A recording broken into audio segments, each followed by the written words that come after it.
ஜெய் ஸ்ரீ மாத்ரே நமக. ஜெய் குருதத் ஜெய் குரு பரசுராம். நமஸ்காரம். நான் கரூர்லேருந்து வல்சலா பணிக்கர் பிரசன்ன ஜோதிடர். இன்னைக்கு நம்ம விசுவாச வருட தமிழ் புத்தாண்டு பலன்கள் தனுசு ராசிக்கு எப்படி இருக்குன்னு பார்க்க போறோம். இந்த வருடம் எப்போ பிறக்குது அப்படின்னா 14/4/2025 திங்கட்கிழமை பிரதமை திதி கௌளவ கரணம் சுவாதி நட்சத்திரம் துலா ராசியில இந்த வருடம் பிறக்குது. இந்த வருடம் உங்களுக்கு எப்படி இருக்குன்னா நிறைய நன்மைகள் இருக்கு. அதே நேரத்தில் சனி அர்த்தாஷ்டம சனியா மாறுறாரு. 4ஆம் இடத்துக்கு சனி வராரு. உங்களுடைய ராசியை அவர் பார்க்கிறாரு.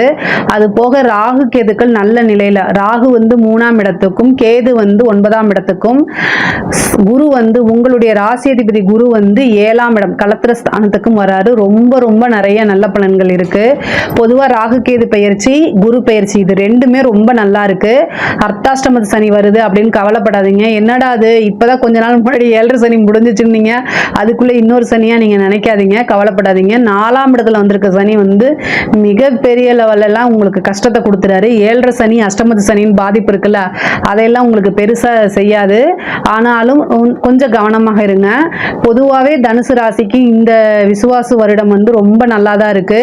10ஆம் இடத்தை சனி பார்க்கறாருங்க. 10ஆம் இடத்தை பார்க்கறதுனால தொழில அலட்சியம் கூடாது, தொழில சோம்பேறித்தனம். நீங்க உங்களுக்கு ஒரு வாய்ப்பு வரும்போது சோம்பேறித்தனத்தை காமிக்காதீங்க, உடனே அதை செயல்படுத்துங்க. தனுசு ராசியை பொறுத்த வரைக்கும் உங்களுடைய ராசியுடைய சிம்பல் என்ன? வில்லம்பு. எப்படி நீங்க ஒரு காரியம் ஸ்டார்ட் ஆயிடுச்சு அப்படின்னா அது திரும்ப அதை உட்காரக்கூடாது. அது வெற்றி பெற வரைக்கும் நீங்க கடுமையான உழைப்பை நீங்க போட்டுதான் ஆகணும்.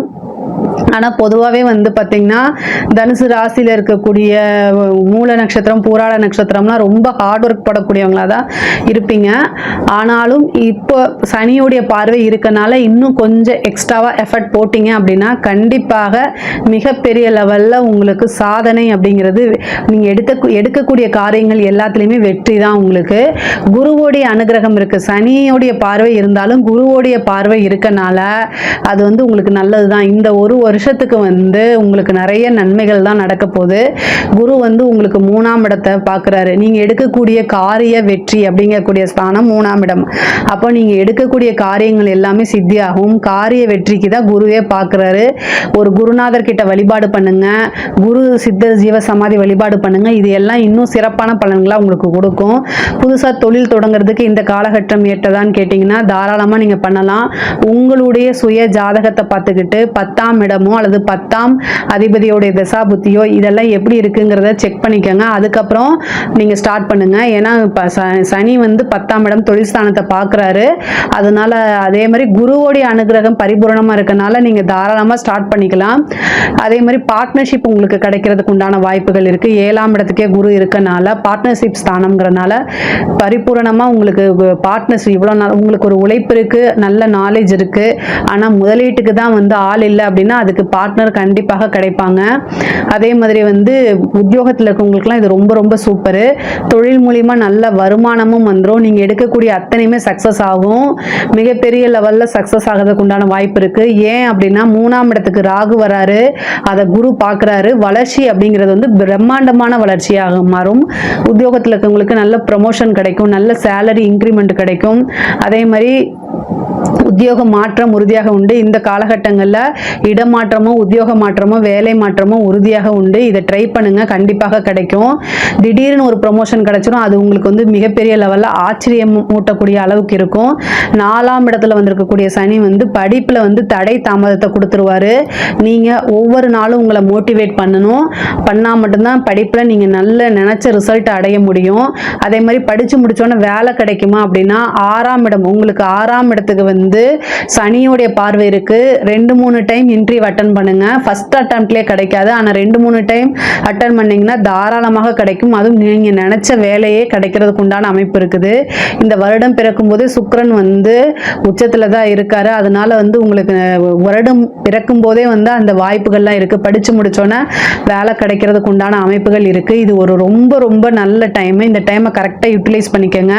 ஆனால் நிறைய பேத்துக்கு கவர்மெண்ட் ஜாப்காக நீங்கள் ட்ரை பண்ணிட்டு இருக்கீங்க, எக்ஸாம்ஸ் எழுதிட்டு இருக்கீங்க அப்படின்னா இந்த டைம் உங்களுக்கு ஒரு நல்ல வரதுக்கு, அதாவது நல்ல செய்தி வரதுக்கு உண்டான அமைப்புகள் இருக்கு.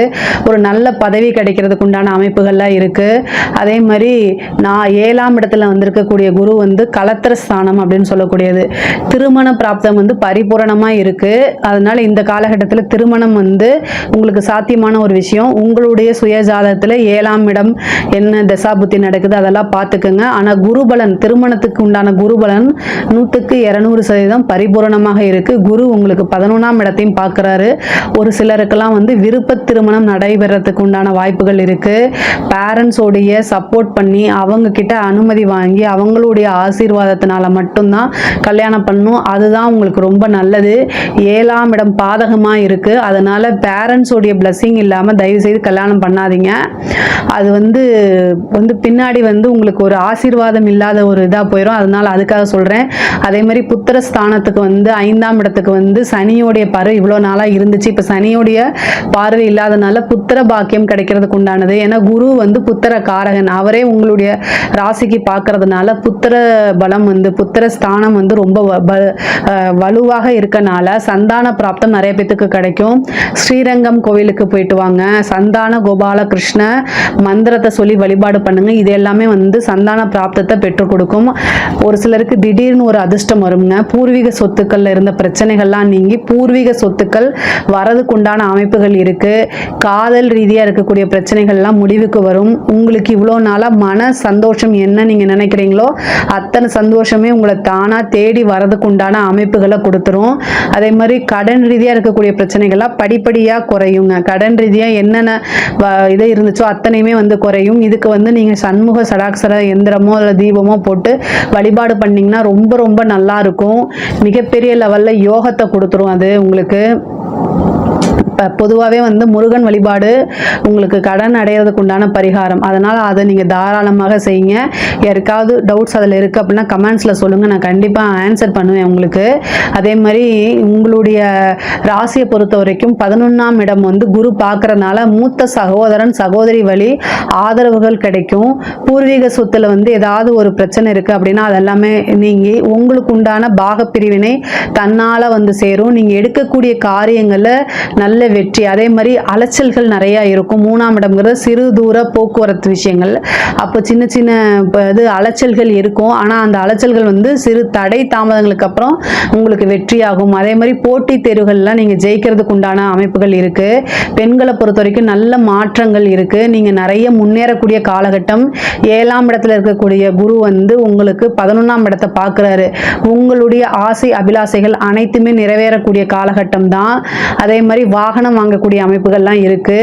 நீங்க வந்து கம்யூனிகேஷன் ஃபீல்டில் போற மாதிரி இருந்தால் மிகப்பெரிய லெவலில் உங்களுக்கு யோகம். புதுசாக ஏதாவது ஒரு ஸ்டார்ட் அப் ஆரம்பிக்கிறீங்கன்னா அதுக்கு இவ்வளோ நாளாக ஃபேமிலி சப்போர்ட் இருந்திருக்காரு. இப்போ இனிமேல் ஃபேமிலி சப்போர்ட் இருக்கும். அது ரொம்ப பெரிய நன்மைகளை கொடுக்கும். பொதுவாக தனுசு ராசிக்கு 4ஆம் இடத்துல சனி இருக்கனால வீடு வாங்குறது, வாகனங்கள் வாங்குறது, இந்த மாதிரி அமைப்புகளை கொடுத்துரும்.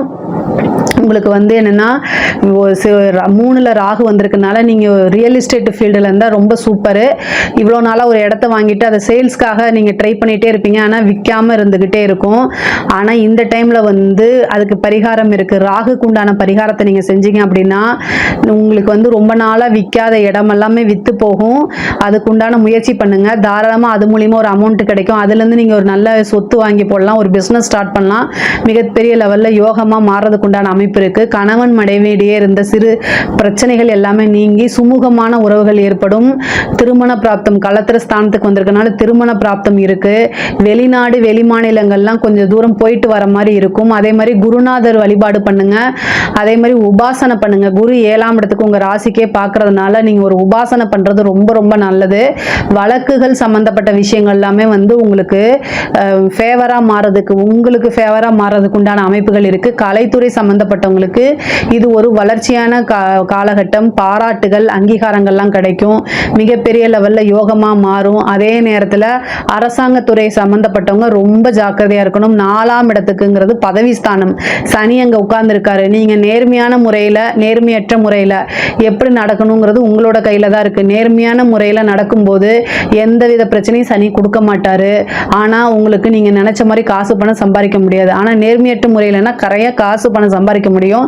அதே நேரத்தில் சனி வந்து அந்த பதவியை பிடுங்கிடுவார். எது வேணும் நீங்களே சூஸ் பண்ணிக்கோங்க. சனிக்கு வந்து நேர்மையாக இல்லைன்னா பிடிக்காது. லஞ்ச லாவணியங்களை தவிர்க்கிறது ரொம்ப நல்லது. நீங்கள் வந்து உயர் அதிகாரிகள் அழுத்தங்கள் இருந்துச்சு அப்படின்னா லீவ் போட்டு போங்க. செய்ய முடியாதுன்னு டேரிங்காக சொல்லி பழகுங்க. இல்லைன்னா ரிட்டன் ஆர்டர் கொடுங்க சார்னு கேளுங்க. இது எல்லாமே நீங்கள் வந்து துணிஞ்சுதான் இருக்கணும். 4ஆம் இடம்ங்கும்போது பதவிக்கு ஏதாவது ஒரு பிரச்சனையாக கொடுப்பாங்க, அழுத்தங்கள் இருக்கும். இது எல்லாமே தாண்டி வரணும். சனிக்கு உண்டான பிரீத்தி பண்ணுங்க, அது ரொம்ப ரொம்ப நல்லது. என்னைக்கு அதாவது நீங்கள் மூல நட்சத்திரமா இருந்தால் மூல நட்சத்திரத்தை அன்னைக்கோ, அல்லது பூராட நட்சத்திரமா இருந்தால் பூராட நட்சத்திரம் அன்னைக்கோ, உத்திராட நட்சத்திரமா இருந்தால் உத்திராட நட்சத்திரம் அன்னைக்கு அன்னதானம் கொடுங்க. சாப்பிட்றதுக்கு சாப்பாடு வாங்கி கொடுங்க. ஒருத்தருக்கு வயதானவர்களுக்கு உண்மையாலுமே பசி இருக்கிறவர்களுக்கு அந்த நபர் வந்து உங்களுக்கு எந்த வகையிலையுமே உறவினாரோ அல்லது நண்பர்களோ தெரியாத நபர்களுக்கு தான் நீங்க கொடுக்கணும். அதே மாதிரி அதை கொடுத்துட்டு உடனே ஃபோட்டோலாம் வாங்கி போடாதீங்க. நீங்கள் தானம் செய்கிறது யாருக்கும் தெரியக்கூடாது, அதை பிரபலிப்படுத்தாதீங்க. சனிக்கு வந்து பிரபலிப்படுத்துறது பிடிக்காது. உண்மையாலுமே பசிக்குது அப்படின்னா அவங்களுக்கு சாப்பாடு என்ன கேட்குறாங்களோ அதை வாங்கி கொடுங்க.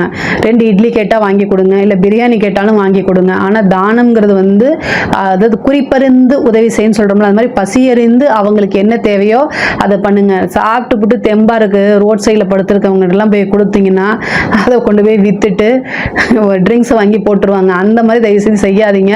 அது இன்னும் ஒரு தோஷமாக போயிடும். அதனால வந்து உண்மையாலுமே பசி இருக்கிறவங்களுக்கு சாப்பாடு ஒருத்தருக்கு வாங்கி கொடுங்க. உங்களுக்கே கஷ்டமா இருக்கும்போது நீங்கள் உங்களை வருத்திக்கிட்டு தானம் செய்யணும் அவசியம் இல்லை. ஒரே ஒருத்தருக்கு சாப்பாடு வாங்கி கொடுத்தாலும் அதுவுமே வந்து தானத்தில் அன்னதானத்தில் தான் கருதப்படும். அதனால நிறைவாக செய்யுங்க. ஒருத்தருக்கு செஞ்சாலும் நிறைவாக செய்யுங்க, அதுதான் நல்லது.